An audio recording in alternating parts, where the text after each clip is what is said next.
अस्सलामु अलैकुम वरहमतुल्लाह। I hope आप सब अच्छे से होंगे। After a long time, after a long break, I once again represented one more videos. This will cover the all MCQs related the Supreme Court. So the first question is, which among the following is the final authority to interpret the Constitution of India? Option A President, Option B Supreme Court, Option C Council of Ministers and Option D है Parliament। तो जो correct option है वो है option B, that is Supreme Court. Supreme Court has the power to interpret the constitution of India, it's the final authority. तो next question है, who among the following was first women जज of Supreme Court? Supreme Court की first women जज कौन है? Option A है लैला सेठ, option B है अन्ना चांदनी, ऑप्शन सी है फातिमा बीवी, ऑप्शन डी है सुजाता मनोहर। तो इसका जो करेक्ट ऑप्शन है वो है option C, that is Fatima Beevi. Next question is, which among the following is the correct age of retirement of जज ऑफ सुप्रीम कोर्ट? तो option A 61, option B 62, option C 65, option D 60। तो option जो इसका correct होगा वो है option C, that 65। Let's move to the next objective. Next objective is, till now how many judges of Supreme Court of India have been removed from the office through impeachment? till now। तो option इसका है option A 0, option B 1, option C 2, option D 3। तो जो अब तक की बात हो रही है, सुप्रीम कोर्ट के कितने जजेस हैं जो रिमूव हुए हैं from the office through the process of impeachment? तो इसका जो करेक्ट ऑप्शन है वो है ऑप्शन ए, नो जज of Supreme Court have been removed from the office through impeachment, through the process of impeachment. तो नेक्स्ट क्वेश्चन है, तो ये क्वेश्चन है, an appeal can be made in the Supreme Court of India in which of the following matters? Option A है civil and criminal matters, option B है criminal and constitutional matters, option C है civil criminal and constitutional matters, option D है constitutional and criminal matters. तो इसका जो correct option है वो है option C, that is civil criminal and constitutional matters. तो नेक्स्ट ऑब्जेक्टिव की तरफ हम मूव करेंगे। This objective is, who can remove the chief justice of India? जो चीफ जस्टिस ऑफ इंडिया है उसे कौन रिमूव कर सकता है? Option A parliament, option B president, option C जज of Supreme Court, option D president on the recommendations of by parliament. तो जो इसका करेक्ट ऑप्शन है वो है option D, that is the president on the resolution, on a resolution by parliament. So option D is the correct answer. Let's move to the next objective. Next objective is, from which source India got the concept of single order of court? तो किस source से India ने concept of single court लाया है? तो option A है Government of India Act 1935, option B is Government of India Act 1917, option C Pitt's India Act 1777, option D none of the above. तो इसका जो करेक्ट ऑप्शन है वो है option A, that is Government of India Act 1935। तो next objective की तरफ move करेंगे हम, और ये ऑब्जेक्टिव है, at present the strength of Supreme court is. Present की बात हो रही है, प्रेजेंट में जो स्ट्रेंथ है सुप्रीम कोर्ट की वो क्या है? ऑप्शन ए है 30, option B 31, option C 32, option D 34। At present की अगर हम बात करेंगे तो सुप्रीम कोर्ट में एट प्रेजेंट 34 जजेस होते हैं, including the chief justice of India. तो नेक्स्ट ऑब्जेक्टिव की तरफ मूव करेंगे। सॉरी, पहले मतलब यहाँ पे अब 34 जजेस होते थे, पहले जो था वो था 31, बट एट प्रेजेंट जो है वो है 34, including the chief justice of India. Next objective is, which of the following article talks about the establishment of Supreme Court. इनमें से कौन सा आर्टिकल बताता है that there shall be the Supreme Court, मतलब कौन आर्टिकल है इनमें से। Option article 176, article 178, article 180, article 124। तो इसका जो करेक्ट ऑप्शन है वो है option D, that is article 124। Article 124 talks about the establishment of Supreme Court. Next objective है who is the current chief justice of India.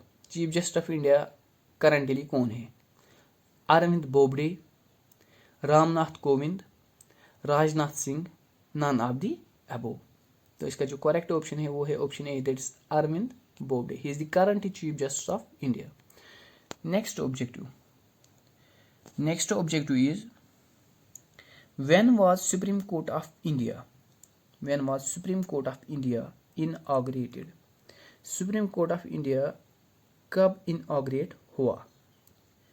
Option A 15 जनवरी 1950, option B 26 जनवरी 1950, C 28 जनवरी 1950, ऑप्शन डी 30 जनवरी 1949। तो जो करेक्ट ऑप्शन है वो है ऑप्शन सी, दैट इज 28 जनवरी 1950। Let's move to the next objective. Objective है which is the highest judicial authority whose decisions are binding on all courts। तो इनमें से कौन सी जुडिशियल हायर अथॉरिटी है जिसके डिसीजन बाइंडिंग होते हैं on all courts. Option A High Court, option B Supreme Court, option C Parliament, option D law minister. तो इसका जो करेक्ट ऑप्शन है वो है option B, that Supreme Court. Next objective is who appoints the जजेस of Supreme Court. जजेस जो होते हैं सुप्रीम कोर्ट के उन्हें कौन अपॉइंट करता है। Option A prime minister, option B it's not C, मैंने 2 बार लिखा है option C, it's B. Option B is president, option C is chief justice of India, option D is none of the above. तो इसका जो correct option होगा वो होगा option B, that is president. President appoint करता है जजेस of the Supreme Court. Next objective is where is the declared seat of Supreme Court situated. जो सुप्रीम कोर्ट की सीट है जो है वो कहाँ पे है।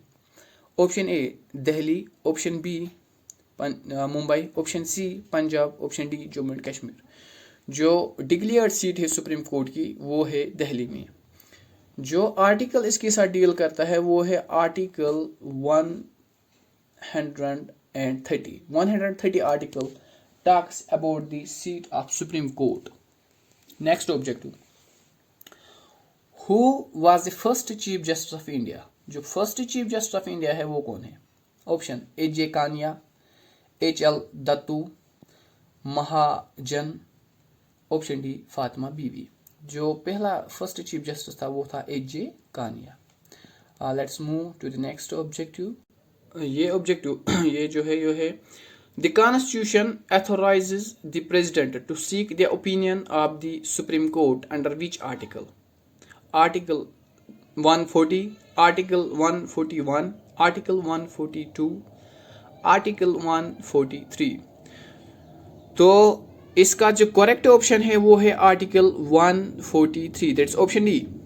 आर्टिकल 143 जो है ये कहता है there is the power of president to seek the advice या opinion of the Supreme court.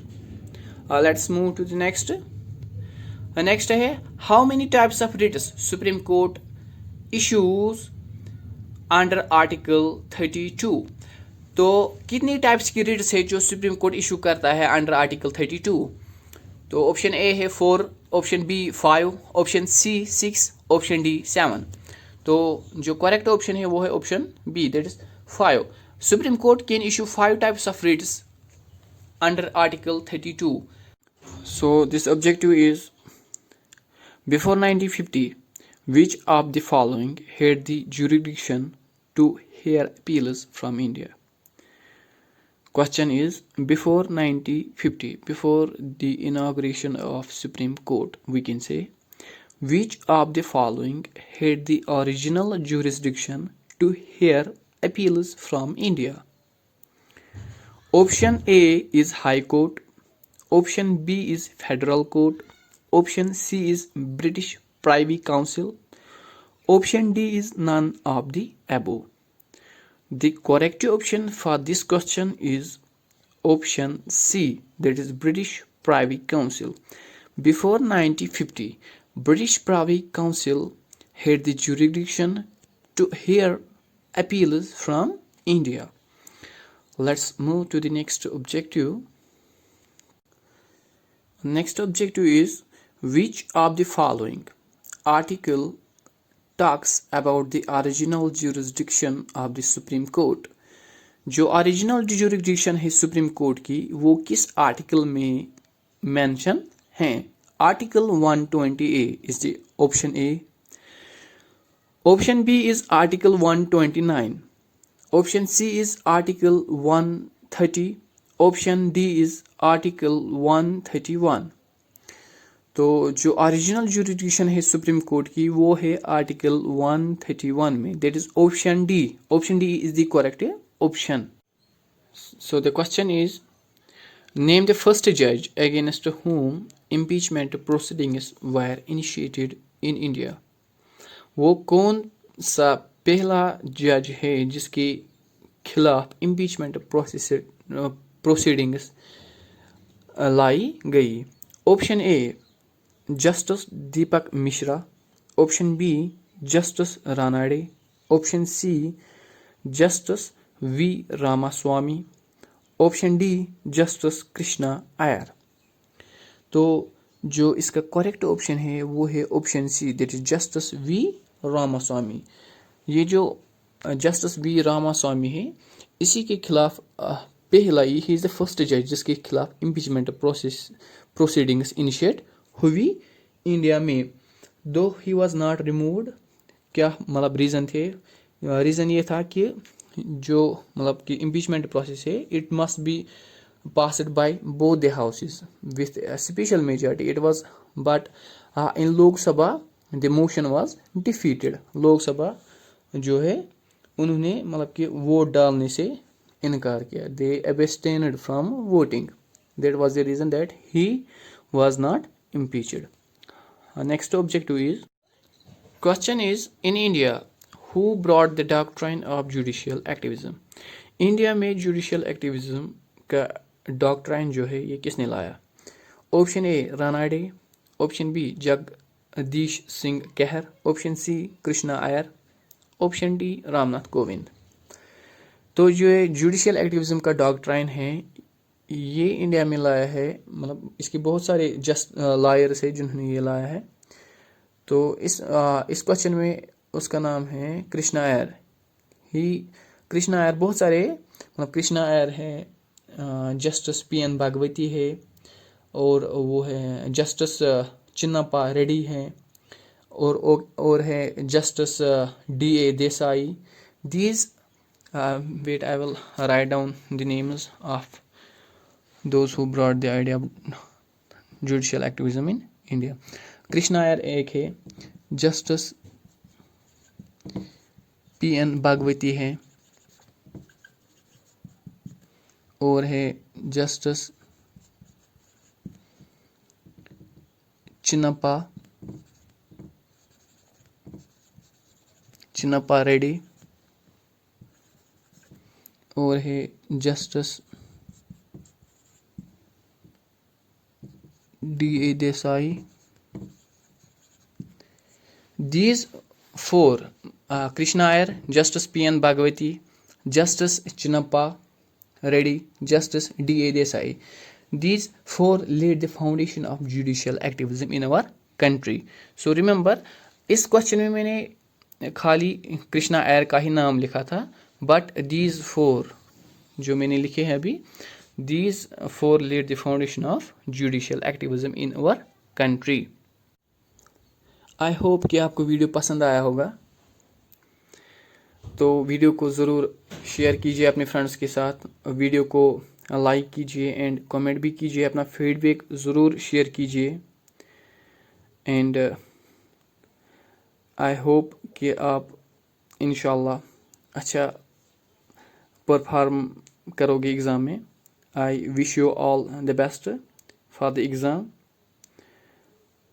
And please channel को सब्सक्राइब कीजिए and share this channel with your friends so they can also watch all those videos। तो आप अच्छे से रहिए without any tension, exam अच्छे से दीजिए आप। आई होप कि आप सब अच्छा परफॉर्म करोगे। I wish you all the best once again. Thank you for watching the video.